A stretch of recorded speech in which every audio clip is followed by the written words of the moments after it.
I starten af 1900-tallet gjorde nogle franske børn et utroligt fund i nogle grotter i Pyrenæerne.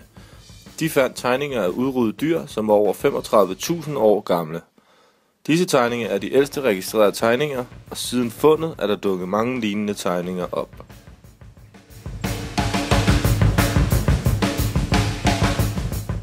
For hulemændene var fortællingen magisk. Der var ikke megen separation mellem hvad der blev fortalt og hvad der skete.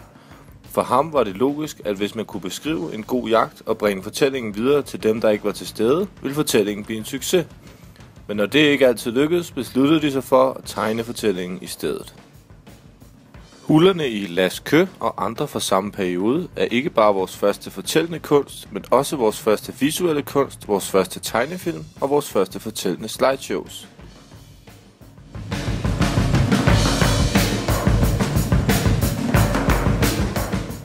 Teknologien, vi bruger i dag, er ny, men fortællingen er gammel. Forskellige historier eller forskellige måder til at fortælle de samme historier former bestemte kulturer. Livshistorien er ofte næsten ens på tværs af kulturer, men alle specielle. Dine kulturfortællinger er blevet et stykke af din identitet. Gennem fortællingen kommer kulturelle relationer. Da vi opfandt historier, opfandt vi guder, helte, skurke og magi. Psykologiens rødder, professionel undervisning og religion, alt bunder i historie. Bondesamfundet opstod mange tusind år efter fortællingen, sammen med udviklingen af agrikultur og en mere stillesiddende livsstil. Familier blev bønder, og gårdene blev til små byer, byer blev til landsbyer, og landsbyer blev til storbyer. Med opstanden af storbyer kom de første professionelle præster og de første professionelle historiefortællere. Gilgamesh er det tidligst kendte nedskrevne epos fra Mellemøsten, og de tidligst nedskrevne noveller er lavet i det 3. årtusind før vor tid. På det tidspunkt havde mundtlige fortællinger eksisteret meget længe. I Østen viste det samme mønster sig. Forhistoriske historier var nedskrevet længe efter de var fortalt oprindeligt. De tidligste af disse blev fundet i Kina og Indien. På det tidspunkt er temaer som f.eks. katastrofer og myter det samme på tværs af forskellige civilisationer. Ifølge researcher Joseph Campbell er dette delvist et udtryk for ens oplevelser og det faktum, at mundtlige fortællinger spredtes hurtigt, før de var skrevet ned.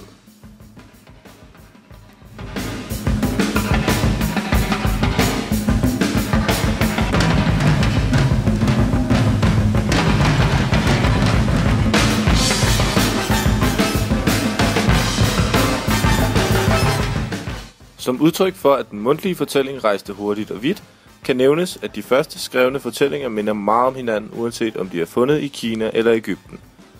Ikke alene blev de ældste former for fortælling udviklet over tid, der opstod også forskellige genrer, og disse var specielle for egen kultur.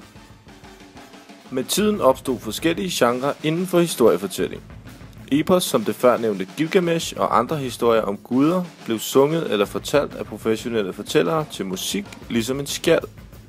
De mere formelle fortællinger blev fortalt til religiøse hymner og prædiker. Fælles for fortællingerne var, at de alle omhandlede moraler om det gode liv samt de negative konsekvenser for dårlige gerninger.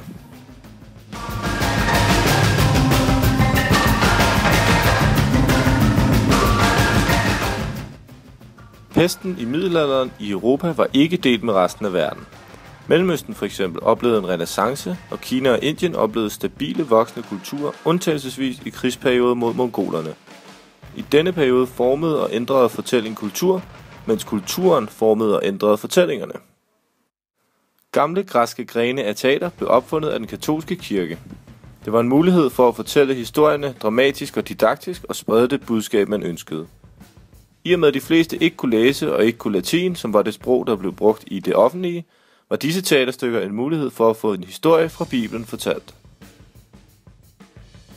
I udspredelsen af den kristne tro var dette vigtigt, for i og med at de mundtlige fortællinger ændrede form og dimensioner undervejs, fortalte disse rejsende teaterstykker altid den samme historie om historier fra Bibelen og om kristendom. Mens det stadig var normalt at være analfabet i Europa, blev der færre og færre i Mellemøsten. Mundtlige forhistoriske fortællinger blev stadig fortalt omkring bål, selvom islamiske lærere rynkede på næsen af dem. Lærerne og lederne inden for islam opfordrede alle konvertitter til at læse, i det mindste for at kunne læse Koranen. Dette medførte ligesom teaterstykkerne, at den samme historie kom ud til mange folk, uden at blive forandret over tid, og bandt folk sammen, som fulgte profeten Muhammed. Fortællinger formede altså igen kultur. Hvis man ser tilbage på middelalderen, vil det, der stikker ud, være formningen og udviklingen af fortællinger, både skrevne og fortalte. Disse historier inspirerede blandt andet Shakespeare, som var en mester i at lave gamle historier til nye fortællinger, som kunne ses og høres af alle. I Mellemamerika blev mange af de gamle historier nedskrevet af de kulturer, der levede der. Da jesuitterne kom dertil, fast besluttet på at få de indfødte konverteret til kristendom, vidste de, hvor vigtig kulturelt præget historier var for at vedligeholde kulturen, og brændte derfor sammen med katolske præster de skrevne historier og ødelagde de sten, der var skrevet historie på. Dette kombineret med slaveri og krigsførelse gjorde, at flere kulturer gik bort, blandt andet aztekerne og mayaerne. Selvom mange af historierne fysisk blev ødelagt, har man formået at genskabe nogle af historierne fra disse kulturer. Billedet indhugget i grotter og sten fortæller os, at historierne fra dengang også handlede om blodige ofringer og heltegerninger. Quetzalcoatl var for aztekerne og andre indfødte, som Jesus var for de kristne. Han skabte mennesket ifølge historierne ved at rejse ned til underverdenen og samle knoglerne fra de døde, og ved at tilføre disse blod, skabte han aztekerne. Quetzalcoatl var blandt andet guldets gud og blev skildret som en rødhåret mand med skæg.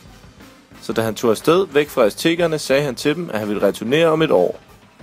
Da en mand med rødt hår og skæg et års tid efter kom dertil med sin besætning og krævede guld, var aztekerne sikre på, at deres profet var vendt tilbage og eftergav hans ønske. Denne rødhårede mand var dog ikke profeten, men en mand ved navn Cortés, og han og hans besætning på ca. 100 mand overtog et mindre kontinent, selvom de sagtens skulle have været overmandet, alene fordi aztekerne levede i den tro, at det var en profet, der var returneret til dem.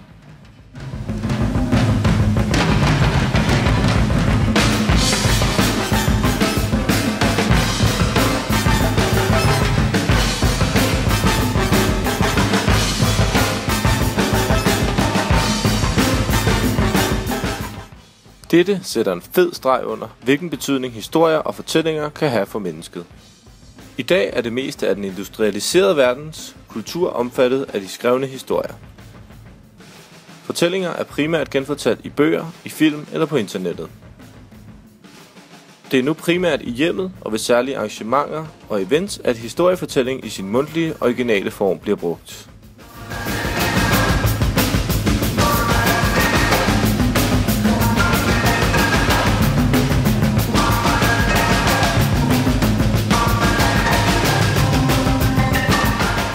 En anden form for fortælling, som i de seneste år har vundet markedsandele, er stand-up-komik. Selvom ikke alle komikere er naturlige historiefortællere, er det stadig en meget anvendt måde at lave komik på.